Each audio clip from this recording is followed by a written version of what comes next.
స్పష్టంగా ఉన్నారు. ఓకే, అది గౌరవనీయులు, పూజ్యులు,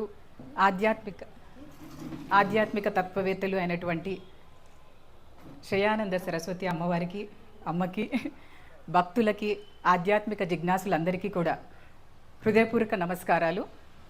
ఈరోజు నుంచి మనం ఒక వారం రోజుల పాటు అమ్మగారి నుండి భగవద్గీతలోని జ్ఞాన విజ్ఞాన యోగం మీద సప్తాహం చేసుకోబోతున్నాము.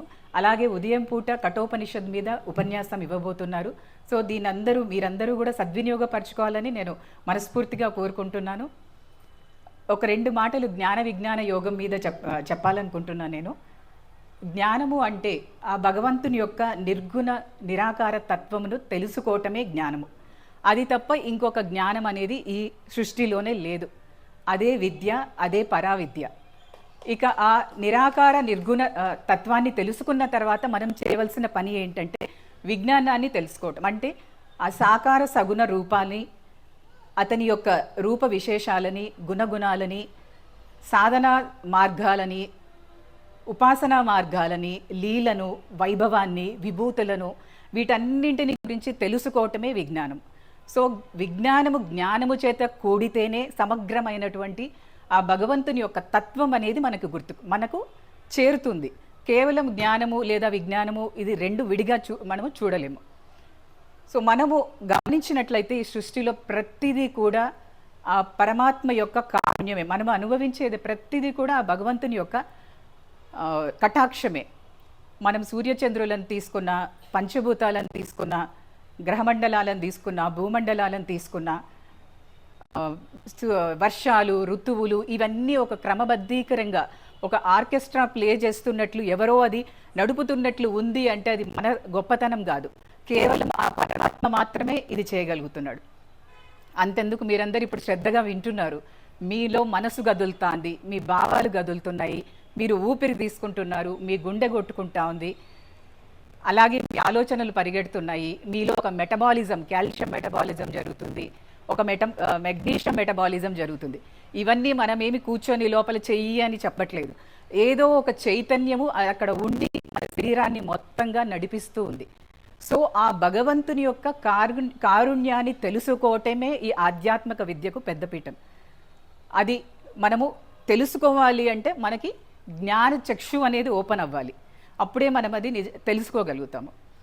ఇక ఆ పాతాల నభస్థం వరకు వ్యాపించినటువంటి ఆ పరమాత్మని, ఆ విశ్వరూపాన్ని తెలుసుకోవాలంటే అసాధ్యము. సో దాన్ని మనం ఏ విధంగా తెలుసుకోగలుగుతాము?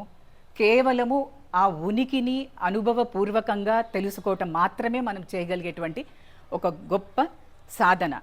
సో మన శాస్త్రాల్లో కేవలం 3 విషయాలు చెప్పబడతాయి. 1, ధర్మాన్ని మనం ఖచ్చితంగా పాటించాలి. 2 అంటే నిర్దిష్టమైనటువంటి బిహేవియర్ అనేది మనం ఒక వ్యక్తి పట్ల కానీ, ఒక సమాజం పట్ల కానీ, గురువు పట్ల కానీ, ఇలా మనకంటూ కొన్ని నిర్దిష్టమైనటువంటి ధర్మాలు చెప్పబడి ఉన్నాయి. 2వది ఉపాసన. అంటే ఆ భగవత్ శక్తితో మనం ఏ విధంగా అనుసంధానం అవుతాము అని చెప్పే విషయాలే ఉపాసన మార్గాలు. ఇక 3వది జ్ఞాన విచారణ. నేను ఎవరు, ఈ జగత్తు ఏంటి, ఈ పరమాత్మ ఎవరు అని తెలుసుకోవడము, ఆ సచ్చిదానంద రూపాన్ని తెలుసుకోవడమే మూడో విషయం. సో ఒక వ్యక్తికైనా, ఒక సమాజానికైనా ఈ 3 విషయాల కంటే ఇంకా వేరేది సామాన్యంగా అవసరం పడదు. సో ఇందులో ఇక కొంచెం లోపలికి వెళ్ళామనుకోండి, మనకి ఈ సృష్టిలో వ్యక్తమయ్యేదంతా కూడా ఆ ప్రకృతి, అమ్మ. వ్యక్తము కానటువంటిది, అవ్యక్తంగా ఉన్నటువంటిది అయ్య.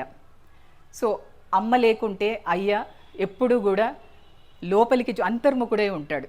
అమ్మ ఉంటేనే ఈ ప్రకృతి అంతా, అమ్మ శక్తి ఉంటేనే అయ్య బహిర్గతం అవుతాడు. సో ఈ జగత్తుకు రసం అనేటటువంటిది ఈ పరమాత్మ. సూక్ష్మ రూపమైనటువంటి ఆ భగవత్ చిచ్చక్తియే స్థూలమైనటువంటి ఈ జగత్తుగా పరిణామం చెందుతుంది. మీలో కొందరు లలిత ఉపాసకులు ఉంటారు. అందులో మనం శ్రీచక్రంలో బిందువు ఏ విధంగా అయితే విచ్చుకొని 9 ఆవరణలుగా మారుతుందో, అదేవిధంగా ఆ సూక్ష్మమైనటువంటి పరమాత్మ శక్తియే స్థూలమైనటువంటి ఈ జగత్తుగా మారుతుంది. వీరిద్దరి యొక్క సమన్వయమే ఈ జగత్తు. ఏ విధంగా సూర్యుని యొక్క వేడిని మనం విడిగా చూడలేమో, చంద్రుని యొక్క చల్లదనాన్ని విడిగా చూడలేమో అలాగే ఆ పరమాత్మని, ఆ శక్తిని కూడా మనం విడిగా చూడలేం.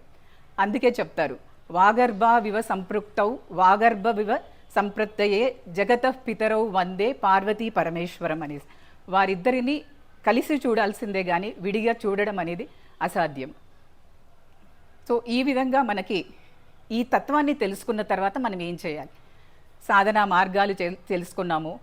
సో అంత విశ్వరూపాన్ని మనం కొలచలేము, ఆరాధించలేము. కాబట్టి ఆ చైతన్యాన్ని మన దహరాకాశంలో మనము ఆత్మని పూజించుకోవాలి. ఆత్మయే పూజ్య వస్తువు. ఆత్మ పూజను మించినటువంటి ఇంకొక పూజ ఈ సృష్టిలోనే లేదు. ఆత్మజ్ఞానం తెలుసుకున్న తర్వాత మనము ఆ ఆత్మతో గనక తాదాప్యం చెందగలిగితే, మనం ఏ విధంగా నిద్రలో జారుకుండేటప్పుడు ఒక పుస్తకం పట్టుకొని పడుకున్నామనుకోండి, ఏ విధంగా ఆ పుస్తకం జారి పడిపోతుందో అదేవిధంగా మన కర్మలన్నీ కూడా ఆ ఆత్మ తాదాప్యంలో కరిగిపోతాయి. సో అంతటి శక్తి ఉంది. ఈ ఆత్మజ్ఞానం తెలుసుకున్న తర్వాత కొంతమంది ఒక ధోరణిలోకి వెళ్ళిపోతుంటారు. అంటే ఇక ఈ పూజలు, పునస్కారాలు, ఈ అర్చనలు అవసరమా, ఇవి అవసరం లేదు కదా అనుకుంటూ ఉంటారు. ఇది కూడా కొంచెం విపరీత ధోరణినే. సో ఆ తత్వజ్ఞానాన్ని తెలుసుకున్నాక ఈ సాధనా మార్గాల ద్వారా తత్వజ్ఞానం తెలిసిన తర్వాత కేవలం భగవంతుడు అనేవాడు లేదా పరమాత్మ అనేది లింగంలోనే కాదు సర్వత్రా ఉన్నాడు అని తెలుసుకోవడమే మనం ఆధ్యాత్మికతలో ఒక మెట్టు పైకి వేసినట్లు. అంటే మన ఆధ్యాత్మికతలో ఉన్నతను చేరుకుంటున్నామని తెలుసుకోవడం. సో చివరిగా నేను చెప్పేది ఏంటంటే, మనకి ఈ మానవ జన్మ అనేది చాలా దుర్లభంగా లభిస్తుంది. భగవత్ కృప వల్ల, పూర్వజన్మ సంస్కారాల వల్ల మనకి ఈ జన్మ అనేది లభిస్తుంది. ఇంతటి జన్మని మనము సద్వినియోగం చేసుకోవాలి, వ్యర్థపరచుకోకూడదు. శృతుల్లో చెప్పినటువంటి ధర్మాలను పాటించే ప్రయత్నం చేయాలి.